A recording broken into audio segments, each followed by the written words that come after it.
ഇന്ന് എന്താണ് കറി വെക്കുന്നത്? കൂട്ടുകാരെ നമ്മുടെ കിളിമീൻ. ആ കിളിമീൻ പൊള്ളിച്ചതും നല്ല അടിപൊളിയായിട്ട് വെട്ടിയെടുത്തിട്ടുണ്ടല്ലോ. നല്ല തൂവെള്ള പോലെ ഇരിക്കണം. ആ പിന്നെ വേറെ എന്നാണ്? പച്ചക്ക തോരൻ. ആ ഏത്തക്ക തോരൻ വെക്കാൻ പോണല്ലേ?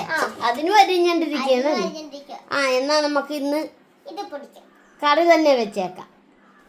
തന്നെയാ നമ്മുടെ തോരനൊക്കെ എവിടം വരെയായി? അപ്പൊ കൂട്ടുകാരെ നമ്മുടെ തോരൻ വെന്തിട്ടുണ്ട്. അടിപൊളി തോരനാണല്ലേ?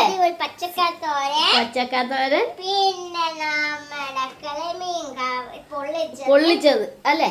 എന്താ കൂട്ടുകാരെ നല്ല അടിപൊളിയായിട്ട് കിളിമീൻ പൊള്ളിച്ചത് കൊണ്ട് ഇതൊക്കെയാ ഞങ്ങളുടെ ഇന്നത്തെ തിങ്കളാഴ്ചത്തെ വിശേഷം. അപ്പൊ ഞങ്ങളെ ഇഷ്ടമായ കൂട്ടാക്കാൻ മറക്കല്ലേ. അപ്പൊ നമ്മൾ നല്ലൊരു വീഡിയോ ആയിട്ട് വരുന്നതാണ്.